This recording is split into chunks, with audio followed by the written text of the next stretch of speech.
Hello दोस्तों, welcome to main point study. I hope आप सारे के सारे ठीक हो। तो आज हम करने वाले हैं पार्ट 7 कक्षा 12वीं की इतिहास का, जिसका नाम है एक साम्राज्य की राजधानी विजयनगर। और हम करने वाले हैं जिसके मोस्ट इंपॉर्टेंट क्वेश्चन। और आपको पता है कि जब मैं मोस्ट इंपॉर्टेंट क्वेश्चन की वीडियो बनाता हूं तो उसका मतलब सिंपल होता है कि आपके एग्जाम में इस चैप्टर से रिलेटेड दो जो भी क्वेश्चन आएगा, चाहे वो 2 का हो, चाहे 5 मार्क्स का, चाहे 3 मार्क्स का, 8 मार्क्स का, वो आपको इसी पीडीएफ के अंदर से देखने के लिए मिलेगा। एक एक मार्क्स के लिए मैं अलग से एमसीक्यू की वीडियो बनाऊंगा, वो जाकर आप देख लेना। बट 2 मार्क्स, 3 मार्क्स, 5 मार्क्स और 8 मार्क्स का जो भी क्वेश्चन आएगा ना, वो सी पीडीएफ के अंदर से आएगा। कुछ बच्चे सोच रहे होंगे सर आप इतना कॉन्फिडेंस से कैसे बोल सकते हो। बच्चे, नई बात नहीं है। जो बच्चे क्लास 10th में और क्लास 11th में मेरे साथ पढ़े होंगे ना, उनको बहुत अच्छे से पता होगा कि जब मैं मोस्ट इंपॉर्टेंट क्वेश्चन की वीडियो बनाता हूँ ना, इसका मतलब ये है कि पूरा पेपर उसी में से छपेगा। ठीक है। मैं जैसे ही बच्चों के एग्जाम खत्म हो जाते हैं ना, लाइव भी लेता हूँ और हर एक क्वेश्चन मैच करवाता हूँ कि देखो ये वाला क्वेश्चन इस वाली पीडीएफ के अंदर से, ये वाला क्वेश्चन इस वाली पीडीएफ के अंदर से आया। ठीक है। इस बार भी होगा और हर बार होगा, क्योंकि मैं बता दूं ये सारे के सारे क्वेश्चन प्रीवियस ईयर क्वेश्चन है। मतलब मेरे कहने का मतलब सिंपल है कि जो भी इस पीडीएफ के अंदर क्वेश्चन दे रखा है ना, उसको बिल्कुल अच्छे से रट लो, आप दिमाग में छाप लो, क्योंकि यही आने वाला है। मैं मैच करवा दूंगा हर एक क्वेश्चन दोबारा से। समझ रहे हो? हमेशा मैं लाइव लेता हूँ एग्जाम के बाद, इस बार भी लाइव ले लूंगा और मैच करवा दूंगा। चलो जी, अब डायरेक्टली अपने क्वेश्चन पे आ जाते हैं। तो पहला क्वेश्चन जो इस चैप्टर में सबसे ज्यादा इंपॉर्टेंट है, वो है जी, विजयनगर प्रशासन में अमर नायक प्रणाली की एक एक प्रमुख राजनीतिक खोज थी, इसका मूल्यांकन करें। पहले तो मैं अमर नायक बता देता हूं। अमर नायक कौन होते हैं? अमर नायक होते हैं सैनिक कमांडर। ठीक है। बात क्या होती है, जो विजयनगर के राय थे, राय का मतलब होता है राजा, जो विजयनगर के राय थे ना, वो क्या करते थे, अमर नायकों को एरिया देते थे। और जो अमर नायक है उस एरिया को संभालते थे और टैक्स वगैरह कलेक्ट वगैरह करते थे। कुछ जो टैक्स का पैसा है वो घोड़े वगैरह में, भैंस वगैरह खरीदने में, मतलब है ना, उनके रख रखाव के लिए, सेना के रख रखाव के लिए रखते थे। बाकी सारा का सारा राय को दे देते थे। ठीक है। और राय की पावर बनी रहे, इसलिए राय क्या करता था, ये दिखाने के लिए अमर नायकों को कि अभी भी आपकी कमान मेरे हाथों में ही है। उनका एरिया बार बार चेंज करता रहता था। अगर उसे लगता था कि यार ये वाला अमर नायक जो सैनिक कमांडर है ज्यादा ही अपना दिमाग चला रहा है, तो उसका एरिया चेंज कर देते थे। ठीक है जी, आई होप ये बात आपको क्लियर हो गई हो। और ये जो अमर नायक प्रणाली है ना, ये है ना दिल्ली की एकता प्रणाली से रिलेटेड है। मतलब विजयनगर में उस समय जो हम अमर नायक प्रणाली बोलते थे ना जिस चीज को, वही चीज जो दिल्ली में है उसको एकता प्रणाली बोला जाता था। और बेसिकली दिल्ली की एकता प्रणाली से इसे कॉपी किया गया, यही बात लिखी हुई है, देखो। ये अमरनायक प्रणाली जो है वो विजयनगर की साम्राज्य की एक बहुत ही इंपॉर्टेंट राजनीतिक खोज थी। ये दिल्ली की एकता प्रणाली से ली गई थी। अमरनायक सैनिक कमांडर थे जिनको राय है ना प्रशासन संभालने के लिए राज्य क्षेत्र दिया करते थे। कभी कभार जो राय होते थे यानी राजा होते थे, वो उनका एरिया चेंज करते रहते थे, जिससे वो अपना नियंत्रण जो है वो दिखा सके। ठीक है। पर 70वीं, ठीक है, 70वीं होगा ये। ठीक है। 17वीं शताब्दी में इनमें से कई नायकों ने अपना स्वतंत्र राज्य स्थापित कर लिया। बट धीरे धीरे जो अमर नायक थे ना, उन्होंने अपना एरिया डोमिनेंस क्रिएट कर लिया और राजा के चंगुल से निकल गए। मतलब राजा को अब वो कुछ नहीं मानते थे। ठीक है। अब अमर नायकों का कार्य याद रखना, अगर ये क्वेश्चन 5 नंबर में आता है तो इसके कार्य लिखने की जरूरत है। यानी जो सैनिक कमांडर है उसका क्या काम होता था। पहले तो वो किसानों से, शिल्पकारों से, व्यापारियों से क्या करते थे, भू राजस्व यानी टैक्स वगैरह वसूला करते थे। ठीक है। नेक्स्ट है कि वो क्या करते थे कि कुछ राष्ट्रीय व्यक्तिगत उपयोग करते थे उसका। ठीक है। और बाकी को घोड़े, हाथी वगैरह अलग अलग चीजों के रख रखाव के लिए भी यूज करते थे। यह दल विजयनगर शासकों का एक प्रभावी सैनिक शक्ति प्रदान करने में सहायक होते थे, जिनकी मदद से उन्होंने पूरे दक्षिणी प्रायद्वीप पर अपना नियंत्रण किया था। इसका मतलब राजा के लिए भी अमरनायक बहुत इंपॉर्टेंट थे, क्योंकि यही बेसिकली कंट्रोल किया करते थे, जो आर्मी वगैरह को है कंट्रोल किया करते थे। और आर्मी वगैरह का कंट्रोल राजा के लिए, राय के लिए बहुत ज्यादा इंपॉर्टेंट था। नेक्स्ट पॉइंट लिखा है कि राजस्व का कुछ भाग मंदिर वगैरह और सिंचाई वगैरह के साधनों के रख रखाव के लिए भी खर्च किया जाता था। यानी जो जो टैक्स है जो कलेक्ट करते थे ना हमारे अमर नायक, उनका जो पैसा है वो मंदिरों के रख रखाव और सिंचाई वगैरह के लिए भी यूज किया जाता था। अमर नायक राजा को वर्ष में एक बार भेंट भेजा करते थे और अपनी स्वामी भक्ति प्रकट करने के लिए राजकीय दरबार में उपहारों के साथ साथ स्वयं उपस्थित हुआ करते थे। मतलब ये दिखाने के लिए कि हम आपके लिए बहुत, मतलब आज्ञाकारी हैं आपके, हम स्वामी भक्ति दिखाने के लिए वो भेंट वगैरह करते रहते थे राजा को। कौन? अमर नायक। नेक्स्ट क्वेश्चन है कि विजयनगर साम्राज्य में मंदिर की प्रमुख विशेषता बताओ। मोस्ट इंपॉर्टेंट क्वेश्चन है, मोस्ट इंपॉर्टेंट, बहुत ही ज्यादा इंपॉर्टेंट क्वेश्चन है। जितने क्वेश्चन पेपर देखे सब में था ये क्वेश्चन, यही समझ लो आप। ठीक है। तो क्वेश्चन क्या है, मंदिरों के उपयोग, कार्य और विशेषता। तो पहला है कि विजयनगर के शासन मंदिर लोगों के धार्मिक केंद्रों के साथ साथ राजकीय केंद्रों के का भी कार्य करते थे। मतलब विजयनगर के जो शासन है वो विजयनगर शासन में मंदिर लोगों के धार्मिक केंद्र तो थे ही थे, साथ में वो राजकीय केंद्र भी थे। आमतौर पर शासक अपने आप को ईश्वर से जोड़ने के लिए मंदिर का निर्माण का प्रोत्साहन देते थे। मतलब ये दिखाने के लिए कि हाँ हम कितना भगवान को मानते हैं, इसलिए वो मंदिरों का निर्माण करते थे। मंदिर शिक्षा के केंद्रों के रूप में भी कार्य करते थे, मतलब यहाँ पर शिक्षा वगैरह भी दी जाती थी। नेक्स्ट पॉइंट है कि शासक और अन्य लोग मंदिर के रखरखाव के लिए भूमि और अन्य संपदा दान वगैरह करते थे, एवं मंदिर महत्वपूर्ण धार्मिक, सामाजिक, सांस्कृतिक तथा आर्थिक केंद्रों के रूप में विकसित हुए। ठीक है, अब आ जाते हैं नेक्स्ट वाले पॉइंट पे कि शासकों के दृष्टिकोण से मंदिरों का निर्माण, मरम्मत तथा रखरखाव अपनी सत्ता, संपत्ति तथा निष्ठा के लिए समर्थन तथा मान्यता का महत्वपूर्ण साधन था। मतलब जो शासक है ना, वो मंदिरों के बनाते रहते थे, मरम्मत वगैरह करते रहते थे। पता है ऐसा वो क्यों करते थे? लोगों का विश्वास पाने के लिए, क्योंकि लोगों की आस्था बहुत थी। तो ये दिखाने के लिए कि देखो हम मंदिरों का निर्माण कर रहे हैं, मंदिरों की मरम्मत या कोई भी दिक्कत है तो मंदिरों का रख रखाव कर रहे हैं, ठीक है, ताकि लोग उनकी इज्जत करते रहे। ठीक है, चलो नेक्स्ट है, उसी के साथ जुड़ा हुआ है, मंदिरों की विशेषता ही है। विजयनगर के स्थान का चयन वहां विरूपाक्ष तथा पंपा देवी के मंदिर के अस्तित्व से प्रेरित था। यहाँ तक कि विजयनगर के शासक भगवान विरूपाक्ष की ओर से शासन करने का दावा करते थे। मतलब ये भी आपको लिखना है पॉइंट कि जो विजयनगर के शासन थे अपने आप को बेसिकली भगवान की ओर से शासन करने का दावा करते थे कि हमको भगवान ने भेजा है शासन करने के लिए। विजयनगर के शासकों ने पूर्वकालिक परंपराओं को अपनाया, उन्हें उनमें थोड़ी नवीनता लाई और उन्हें आगे विकसित किया। मतलब जो भी परंपरा होती थी उसको आगे भी उन्होंने चेंज किया।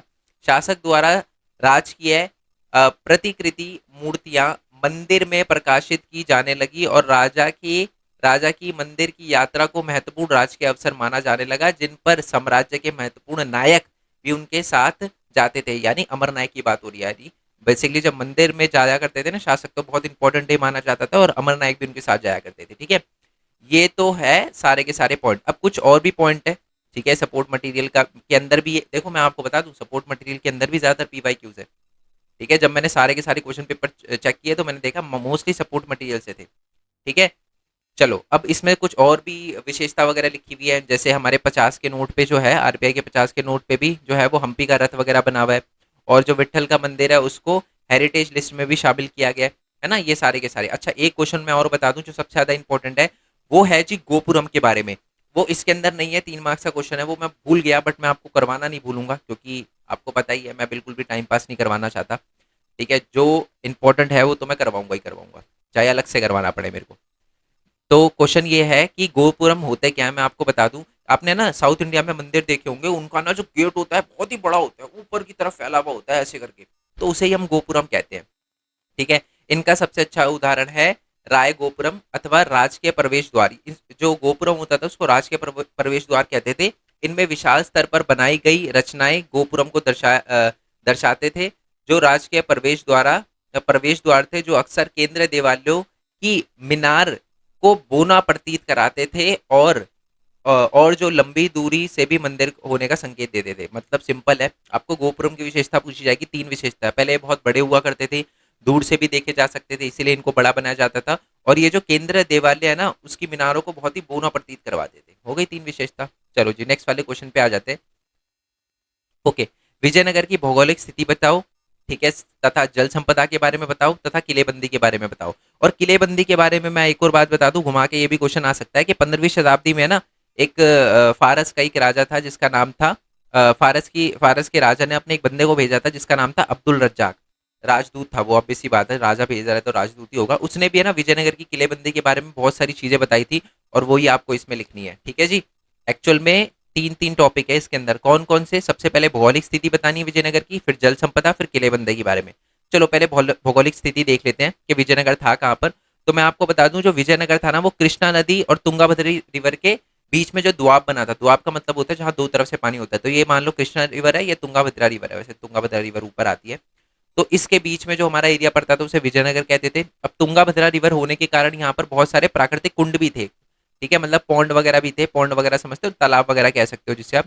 और ग्रेनाइट की पहाड़ियां शहर के चारों ओर करघनी के सादृश्य, मतलब एक तरह से देखने में बहुत बढ़िया लगती थी। और ये ग्रेनाइट के जो पहाड़ियां हैं वो विजयनगर के चारों ओर फैली हुई थी।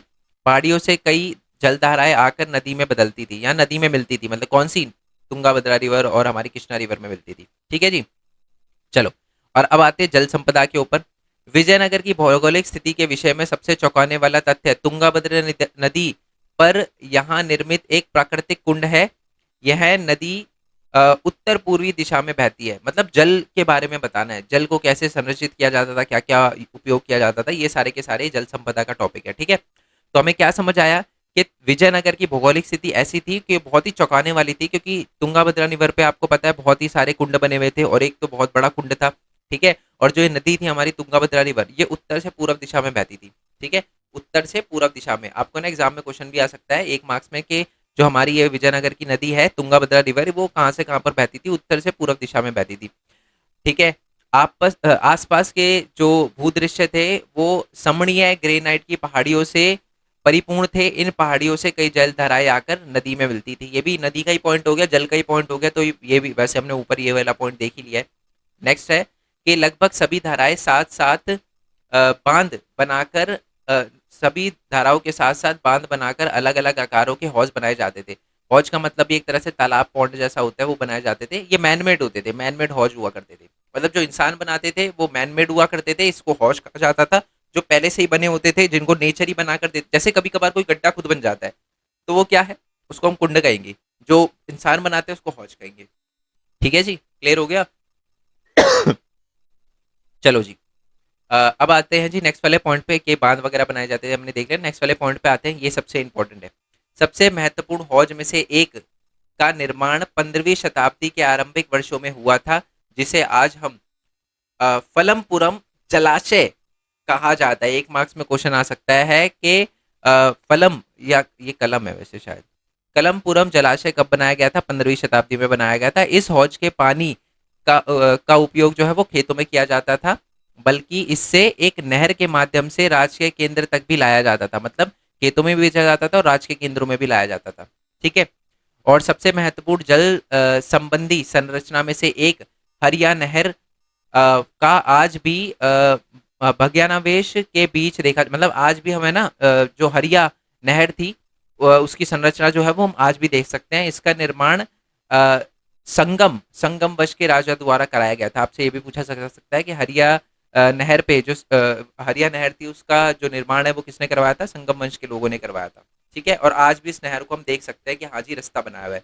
अब आ जाते थे किले बंदे, तो हाँ, पानी वाला सारा समझ आ गया ना कि सबसे बड़ी जो तुंगाभद्रा रिवर थी, बहुत कुंड बने हुए थे, है ना, पहाड़ियों के अंदर से भी बहुत सारी जो छोटी छोटी धाराएं वो जाती थी। हौज भी बनाए गए थे। 15वीं शताब्दी में बहुत सारी संरचना बनाई गई थी, जिसमें से एक हमारी कलमपुरम जलाशय था और उसके बाद हरिया नहर थी जिसको संगम वंश के लोगों ने बताया था। अच्छा, एक और बात, विजयनगर के एक राजा थे जिसका नाम था कृष्णदेव राय, वो तुलु वंश से थे, ये याद रखना। किलेबंदी के बारे में देख लेते हैं। 15वीं शताब्दी में फारस के, वो मैं आपको बता ही चुका हूँ, एक बंदे थे फारस के राजदूत जिसका नाम था अब्दुल रज्जाक। वो है ना किलेबंदी को देखकर बहुत प्रभावित हुए थे। अगर आपको एग्जाम में थोड़ा घुमा के क्वेश्चन पूछा जा सकता है कि अब्दुल रज्जाक मतलब क्या देखकर प्रभावित हुए थे, तो वो सबसे पहले मैं आपको बता दूं किलेबंदी को देखकर प्रभावित हुए थे। और उन्होंने क्या देखा वो मैं आपको बताता हूँ। उसने दुर्गों दुर्ग मतलब होता है एक तरह से बाउंड्री की 7 पंक्तियों का उल्लेख किया। इनमें शहर की कृषि क्षेत्र और जंगल वगैरह को भी घेरा गया था। मतलब पहली बात तो ये है कि उसने ये देखा कि जो हमारा एरिया है विजयनगर है उसको 7 पंक्तियों से घेरा गया है, जिसके अंदर कृषि का क्षेत्र भी आता है और जंगलों का क्षेत्र भी आता है। ठीक है, ये पहला। दूसरा है, सबसे भारी दीवार शहर के चारों ओर बनी पहाड़ियों का आपस में जोड़ती थी और इसकी संरचना थोड़ी सी शृणाकार थी। शृणाकार मतलब एक तरह से मतलब जिसका आकार नहीं होता, कोई भी पत्थर लगा दिया, इसका मतलब ये है जैसे यहाँ पर एक पहाड़ी है, यहाँ एक पहाड़ी है, यहाँ एक पहाड़ी, यहाँ पर बीच में विजयनगर है, तो यहाँ दीवारें बनाई गई थी। ठीक है जी, यहाँ पर, ताकि पहाड़ियों को भी मिलाया जा सके। क्लियर हो गया? चलो, गारे का प्रयोग नहीं किया जाता था। पत्थर के टुकड़ों को फनाकार थे, जिसके कारण वह अपने स्थान पर टिके रहते थे। इसका मतलब है जैसे हम सीमेंट का यूज करते हैं ना, सीमेंट वगैरह का यूज नहीं किया जाता। पत्थर की ऐसी शेप को बिल्कुल ऐसी शेप से मिला दिया जाता था। समझ रहे हो आप? बिल्कुल ही मतलब बिल्कुल फिट कर दिया जाता था उनको कि निकले ना। ठीक है जी।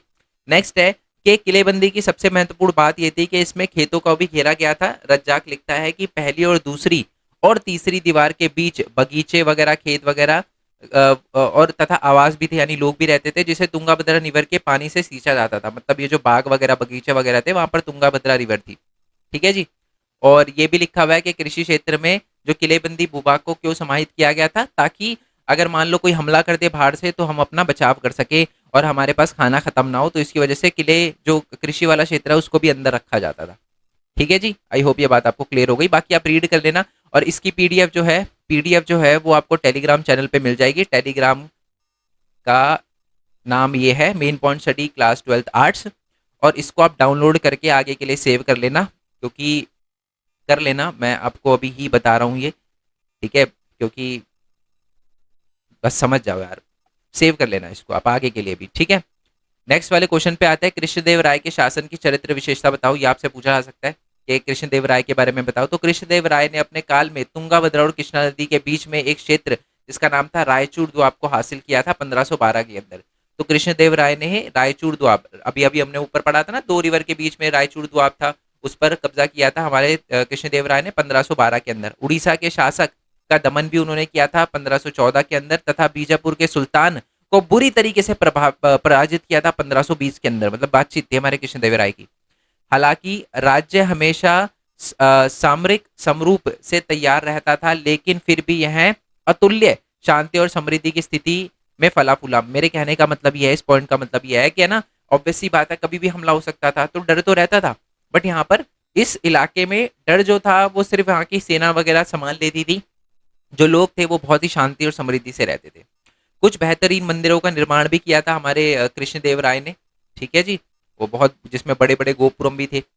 और इनकी माता जो हमारी इनकी अपनी माँ ने अपनी माँ के नाम पर विजयनगर के समीप ही नगलपुरम नामक उपनगर की स्थापना भी की थी। आपसे पूछा जा सकता है कि विजयनगर के जो राजा थे कृष्णदेव राय, उन्होंने अपनी माँ के नाम पे इस उपनगर की स्थापना करी थी, तो नगलपुरम नामक राज्य की स्थापना करी थी, ठीक है। चलो, अब दक्कन के राजा और विजयनगर के जो राजा थे उनके बीच में, या विजयनगर के जो राय थे उनके बीच में बातचीत खराब थी, लड़ाई चलती रहती थी, ठीक है। अब मैं एक चीज बता दूं, ये है ना वन है, ऑल दो मैं जो पीडीएफ आपको दूंगा ना उसमें सही कर दूंगा, बट याद रखना ये वन है।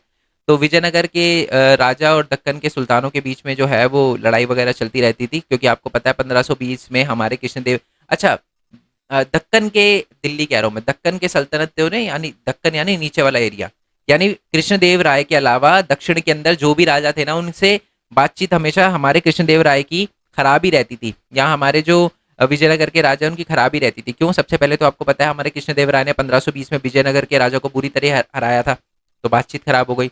सुल्तान तथा विजयनगर के बीच में अपरिहार्य रूप से शत्रुता नहीं थी, मतलब ऐसी कोई बहुत बुरी शत्रुता नहीं थी। राम राय की एक सुल्तान को दूसरे के विरुद्ध करने की कोशिश ने विपरीतात्मक रूप लिया और उन्हें एक कर दिया। मतलब मैं आपको बताऊं, बेसिकली एक राम राय थे, ठीक है, वो क्या कर रहे थे, सुल्तानों को, यानी बीजापुर के गोलकोंडा के सुल्तानों को, ये विजयनगर के ही थे, तो इन्होंने सोचा कि यार एक सुल्तान को दूसरे सुल्तान के खिलाफ कर दूंगा, बट यार उस ऐसे करने के चक्कर में वो एक ही हो गए, मतलब विपरीत हो गया एक तरह से, ठीक है। और आपको पता है कि 1565 में विजयनगर पर तीन सुल्तानों ने मिलकर हमला किया, अहमदनगर, बीजापुर और गोलकोंडा, ठीक है। और इसको है ना तालीकोट्टा का युद्ध कहा जाता है, जिसको राक्षस तांगड़ी भी कहा जाता है। आपसे एक मार्क्स में पूछा भी जा सकता है कि राक्षस तांगड़ी क्या था। ये बेसिकली लड़ाई हुई थी ना जो हमारे विजयनगर के शासक और अहमदनगर, बीजापुर और जो हमारे गोलकोंडा के सुल्तानों के बीच में, उसको ही राक्षस तांगड़ी कहा जाता है। एक मार्क्स में क्वेश्चन भी आ सकता है और बड़ा क्वेश्चन भी आ सकता है 3 मार्क्स का, ठीक है जी। विजयनगर के पतन के कारण क्या थे? पड़ोसी राज्य से शत्रुता, निरंकुश शासक, मतलब जो राजा था वो बहुत ही निरंकुश था, निर्बल उत्तराधिकारी, यानी कृष्णदेव राय के बाद जो जो भी राजा आए वो ज्यादा अच्छे नहीं थे। और ये वाला है कि गोलकोंडा और बीजानगर के विरुद्ध जो है सैनिक अभियान में भी जो मुस्लिम रियासतें थी वो सारी की सारी मिल गई और विजयनगर के खिलाफ लड़ने लग गई, जिसकी वजह से विजयनगर का पतन हो गया। और लास्ट है गोलकोंडा का युद्ध, बताइए आपको, और उसमें बुरी तरीके से हार हुई थी, जो राक्षस तांगड़ी का युद्ध था, क्योंकि अब वैसी बात है, तीन तीन सेना मिल गई थी, बीजापुर है ना, बीजापुर की, अहमदनगर की और गोलकोंडा की, तो फिर तो दिक्कत होगी हमारे विजयनगर के शासकों को, ठीक है। चलो जी, नेक्स्ट वाले पे आते हैं। आपके विचार में महान अ, महानवमी डिब्बा से संबंधित अनुष्ठानों का महत्व बताइए। पहले तो महानवमी डिब्बा है क्या? ये ना 1100 वर्ग फीट के आधार पर बनाया गया 20 फीट ऊंचा है ना एक स्टेज था, ऐसे समझ लो ये स्टेज था। अब इसका उपयोग किस किस लिए किया जाता था वही हम देख लेते हैं। सबसे पहले इस संरचना से जुड़े अनुष्ठान सितंबर तथा अक्टूबर के शरद मास में मनाए जाने वाले 10 दिन के हिंदू त्योहार, जैसे कि दशहरा वगैरह, दुर्गा पूजा, ठीक है, नवरात्रि वगैरह, ओके, इन सब में इनका उपयोग किया जाता था। और इस अवसर पर विजयनगर के जो बड़े बड़े लोग हैं, है ना, रुतबे वाले लोग हैं, वो सारे के सारे आते थे महानवमी डिब्बे पे। और इस अवसर पर होने वाले धर्म अनुष्ठानों में मूर्ति की पूजा भी की जाती थी और घोड़ों की भी पूजा की जाती थी, भैंस और अन्य जानवरों की भी बलि वगैरह दी जाती थी। नृत्य वगैरह भी होता था, कुश्ती वगैरह होती थी, इनकी प्रतिस्पर्धा जो होती थी मतलब ये होती रहती थी, मतलब ये भी चलता था। और घोड़े, हाथियों, रथों वगैरह ये सारे की शोभा यात्रा भी निकाली जाती थी, मतलब एक यात्रा वगैरह भी निकाली जाती थी। और साथ ही में जो नायक वगैरह थे ना वो भी आते थे और राजाओं को भेंट वगैरह करते थे। ये तो हमने ऊपर अमर नायक वाले क्वेश्चन में भी हमने देख लिया था। अब आ जाते हैं इस चैप्टर के लास्ट और सबसे ज्यादा इंपॉर्टेंट क्वेश्चन की, क्योंकि इसमें है ना बच्चा हमेशा कंफ्यूज रहता है। मेरी बात बहुत ध्यान से सुनना, बहुत इंपॉर्टेंट क्वेश्चन है। और अभी तक अगर आपने हमारे चैनल को सब्सक्राइब नहीं किया है तो कर लेना, टेलीग्राम चैनल ज्वाइन कर लेना पीडीएफ के लिए। और दूसरी बात है कि हमारी एक वेबसाइट भी है, ठीक है, जस्ट ए सेकेंड, हमारी एक वेबसाइट भी है। सीधा गूगल पे जाके आप लिखोगे ना main point study, main point study, हाँ जी, तो आपके सामने वेबसाइट आ जाएगी। या आप यहाँ से नोट्स वगैरह डाउनलोड कर लोगे, कर पाओगे। अभी तो मैंने अपलोड नहीं किया बट कर दूंगा। अभी तो मैं सीधा टेलीग्राम पे अपलोड कर रहा हूँ, वहाँ से आप डाउनलोड कर लोगे। और अगर आपको हमारा सपोर्ट, मतलब आपका हमारा ये एफर्ट अच्छा लगता है तो आप मेरे को सपोर्ट भी कर सकते हो, ठीक है। अब मैं ज़्यादा नहीं बोलूँगा, जैसे अभी थोड़ी देर पहले मैंने आपको बोला था कि यार अभी तो मैं सर्वर की कॉस्ट हैंडल कर पा रहा हूँ। देखो बात ऐसी है, सिंपल बात बताता हूँ आपको, सच्ची बात। जैसे जैसे मैं इस पे नोट्स अपलोड कर रहा हूँ ना, वैसे वैसे इसकी सर्वर की कॉस्ट वेबसाइट की बढ़ती जा रही है, बढ़ती जा रही है, बढ़ती जा रही है। और अभी तो नोट्स जो हैं वो फ्री में अवेलेबल हो पा रहे हैं आपको। बट आप खुद सोचो, जब मेरे से ये कॉस्ट हैंडल नहीं होगी तो मेरे को और कुछ नहीं, एक पेमेंट का ऑप्शन लगाना ही पड़ेगा, ठीक है। और मैं बिलीव मी, अगर मैंने किसी दिन पेमेंट का ऑप्शन लगाया ना, शायद आपको शायद फर्क भी ना पड़े, मैं आपको झूठ नहीं बोलूंगा, शायद आपको इस बात से फर्क भी ना पड़े, क्योंकि शायद आप 12 से निकल जाओ तब पेमेंट लगे, ठीक है। ये बात भी मेरे बताना ज़रूरी है आपको। बट शायद आपके जो पीछे के जो जूनियर है उनको शायद प्रॉब्लम फेस करनी पड़े, बट बिलीव में मैं आपको दोबारा से बोल रहा हूँ, जब बहुत ही ज़्यादा दिक्कत आ जाएगी, जब मेरे को लगे यार अब मेरे से बिल्कुल हैंडल नहीं हो पा रहा, तब जाके मैं पेमेंट ऑप्शन लगाऊंगा। तो मैं इसलिए आपसे बोल रहा हूँ कि अगर आप सपोर्ट, आपको लगता है कि हाँ मेरा एफर्ट अच्छा है, मैं बढ़िया काम कर रहा हूँ, क्योंकि यार मैं नहीं चाहता, मेरे को पता है बहुत सारे ऐसे भी बच्चे हैं जिनके लिए मैं छोटी अमाउंट भी डाल दूंगा ना फिर भी उनके लिए बड़ी होगी वो अमाउंट। तो मैं नहीं चाहता यार कि बच्चों को ऐसे, कुछ बच्चों को नोट्स मिले, कुछ बच्चों को ना मिले, क्योंकि मेन पॉइंट स्टडी का जब चैनल बनाया था ना तब यही सोच के बनाया था कि सबकी हेल्प करनी है, ठीक है। बट अगर मेरे को, आप खुद सोचो, कुछ मिलने की जगह अगर मेरे को लगाना पड़े तो कितनी बड़ी प्रॉब्लम बनेगी मेरे लिए, ठीक है।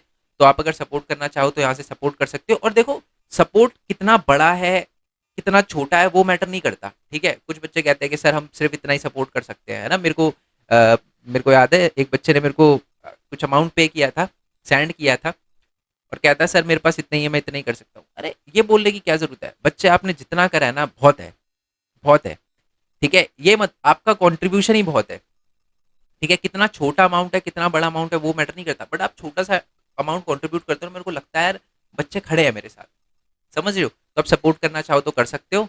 और बाकी हमारे डिफरेंट डिफरेंट चैनल है, मेन पॉइंट टेक है, मेन पॉइंट टेक वाला चैनल है, और बाकी भरत कुमार खोरवाल वाला भी चैनल है, ठीक है। मेरा ब्लॉगिंग चैनल है और गेमिंग चैनल है, अगर आप सब्सक्राइब करना चाहो तो इनको कर सकते हो। बाकी अगर ब्लॉग वगैरह देखना चाहो, थोड़ा बहुत मेरे बारे में जानना चाहो, तो यहाँ से आप चैनल को सब्सक्राइब वगैरह कर सकते हो। और बहुत सारे बच्चे कहते हैं ना कि सर आप वीडियो इतना लेट क्यों डाल, पहली बात तो मेरा एग्जाम है, मैं आपको बता दूं मेरा भी एग्जाम है, मैं फिर भी आपके लिए वीडियो बना रहा हूँ, ठीक है। ये बात मैं आपको बता दूं। और ऐसा भी नहीं कि 1 डेढ़ महीने बाद 6 दिन बाद मेरा एग्जाम है, बट फिर भी आपके लिए वीडियो बना रहा हूँ, क्योंकि मेरे को पता है मेरी रिस्पॉन्सिबिलिटी है, उसे पूरा करना इंपॉर्टेंट है। और ऐसा क्यों है, मतलब मैं क्यों वीडियो नहीं बना पा रहा, तो वो इसी वीडियो में आपको कोई ना कोई वीडियो मिल जाएगी, तो वो आप देख लेना, ठीक है जी। चलो जी, लास्ट वाले क्वेश्चन पे आते हैं हमारे, और सबसे इंपॉर्टेंट क्वेश्चन है, दोबारा बता रहा हूँ कि विजयनगर के महल, मंदिरों, बाजारों का पुनः अंकलन या अंकन किस प्रकार संभव हो सका, स्पष्ट करे। मैं आपको सिंपल क्वेश्चन बना, देखो ये भी पढ़ देता हूँ। विजयनगर शहर तथा साम्राज्य के इतिहास का पुनर्निर्माण किस प्रकार हुआ, स्पष्ट कीजिए। हम्पी के भग्नावशेषों किस प्रकार कब प्रकाश लाए गए, संक्षेप में स्पष्ट करें। देखो ध्यान से सुनना, क्वेश्चन बड़ा सिंपल है, बड़ा सिंपल क्वेश्चन है, थोड़ा कंफ्यूज करने वाला बड़ा बड़ा सिंपल क्वेश्चन है। और मैं ये बता दूं ये क्वेश्चन और भी किसी तरीके से पूछा जा सकता है, वो भी बताऊंगा। क्वेश्चन ये है कि हमें विजयनगर के मंदिरों, महलों, बाजारों के बारे में पता कैसे चला, हमें हम्पी के भग्नावशेषों के बारे में पता कैसे चला, हम्पी यानी विजयनगर एक ही बात है, हमें विजयनगर के साम्राज्य के बारे में पता कैसे चला, उसके बारे में पूछा गया है, ठीक है। तो पहले तो बेसिक पे आते हैं। मैं आपको बता दूं विजयनगर साम्राज्य के बारे में जानकारी हमें मौखिक परंपराओं से मिलती है, मतलब जो पुराने लोग थे, उन्होंने अपने आगे वाली पीढ़ी को ऐसे बताते गए, पुरातत्व खोजों से मिली है। अब इसके बारे में पढ़ेंगे किन किन लोगों ने यहाँ पर खुदाई करी जिनको पता चला, स्थापत्य के नमूनों द्वारा और अभिलेखों वगैरह के से मिला है। अब आ जाते हैं मेन चीज पर, है ना। अब क्वेश्चन क्या बनेगा वो मैं बताता हूँ, बट पहले पता कैसे चला। सबसे पहले तो मैं बता दूं कि हम्पी के अंदर है ना 1800 के अंदर एक जनरल थे जिसका नाम था कॉलिन मैकेंजी। ये नाम सुना होगा अगर आपने चैप्टर 1 कराया तो। कॉलिन मैकेंजी ने भारत के सबसे पहले वायसराय जनरल थे, हमारे सॉरी सर्वेयर जनरल थे एएसआई के, और वो ईस्ट इंडिया के अधिकारी भी थे। और मैकेंजी द्वारा इस स्थान पर पहला सर्वेक्षण मानचित्र तैयार किया गया। उनके द्वारा हासिल शुरुआती जानकारी विरूपाक्ष मंदिर तथा पंपा देवी के पूजा स्थल के पुरोहित की स्मृतियों पर आधारित थी। मतलब जो वहाँ के जो पंडित वगैरह थे ना, ये पंपा देवी और हमारे विरूपाक्ष मंदिर, उन्होंने जो जो बातें बताई थी, मैकेंजी ने उसे लिखा, सुना और एड में जाके उस पर रिसर्च वगैरह की। और 1836 में यहाँ के मंदिर से अभिलेखों को इकट्ठा करना शुरू कर दिया। अभिलेखों को विदेशी यात्रा, मतलब विदेशी यात्रा वृतांत, जो विदेशी लोग आते थे ना यहाँ पर, जैसे वो हमारे अब्दुल रज्जाक आए थे, उन उनके साहित्यों से मिलान किया गया कि ये बात सच भी है या झूठ है, ठीक है। और 1855-56 में अलेक्जेंडर जो ग्रीन लॉव थे, उन्होंने हम्पी की पहली विस्तृत फोटोग्राफी की और उसके बाद उसका अध्ययन कर पाए तभी हम, ठीक है। अब ध्यान से क्वेश्चन सुनो, क्वेश्चन बड़ा अलग अलग पूछा सकता है कि ये बताओ जी कॉलन मैकेंजी का क्या रोल था हम्पी की खोज में, या जो अलेक्जेंडर ग्रीन लॉव थे उनका क्या वो था, है ना। ऐसा भी क्वेश्चन आ सकता है, ठीक है। या आपसे पूछा जाता है कॉलिन मैकेंजी कौन थे, तो उसमें ये हम्पी की खोज वाला डाल देना है आपको, या अलेक्जेंडर ग्रीनलॉव कौन थे, उन्होंने पहली फोटोग्राफी करी थी, ठीक है। इसका आंसर यहाँ से भी लिख सकते हो आप, दोनों एक ही बात है, बट इसमें से भी एक बार ये रीड कर लेना, बहुत इंपॉर्टेंट है, ठीक है। आई और बाकी टेलीग्राम चैनल तो ज्वाइन कर लेना। अच्छा, मैंने एक व्हाट्सएप का ग्रुप भी बनाया है, व्हाट्सएप का ग्रुप नहीं, व्हाट्सएप का चैनल। अभी मैंने एक मतलब एक फीचर देखा था कि व्हाट्सएप पे आप चैनल भी बना सकते हो। उसमें एक टाइम पर है ना मैंने व्हाट्सएप ग्रुप बनाया था, बट उसमें दिक्कत यह है कि बच्चे एक दूसरे को मैसेज करके फ़ोन करके परेशान करते रहते थे। तो इसलिए सबसे बढ़िया तरीका इस बार आ चुका है व्हाट्सएप चैनल। उसका लिंक भी आपको नीचे डिस्क्रिप्शन में मिल जाएगा। उसके लिए आपको पहले व्हाट्सएप अपडेट करना पड़ेगा, वो वैसे ही आप प्ले स्टोर पे जाके अपडेट कर लोगे तो हो जाएगा, और उसके बाद आप उसको ज्वाइन कर सकते हो। मैंने कल ही रात को किया है और अभी उसमें 190 या 200 बच्चे हो गए हैं जबकि मैंने सिर्फ एक मैसेज ही किया था उस पर, ठीक है। तो आप क्लास 12th वाले बच्चे उसको ज्वाइन कर लेना, क्योंकि जो भी इंपॉर्टेंट अपडेट है वो मैं वहीं पर देता रहूँगा, क्योंकि बिल्कुल मेरा व्हाट्सएप मेरे फ़ोन में ही रहता है ना। और दूसरी बात है, टेलीग्राम चैनल ज्वाइन कर लेना, क्योंकि पीडीएफ आपको वहीं मिलेगी, क्योंकि मैंने व्हाट्सएप के उस पर भेजने की कोशिश करी, पीडीएफ नहीं जा रही थी वहाँ पर, ठीक है। इसकी पीडीएफ डायरेक्टली अपलोड हो जाएगी। तो मिलते हैं जी नेक्स्ट वीडियो में, तब तक के लिए थैंक यू सो मच। जय हिंद, जय भारत, वंदे मातरम। Thanks for your support. Bye bye.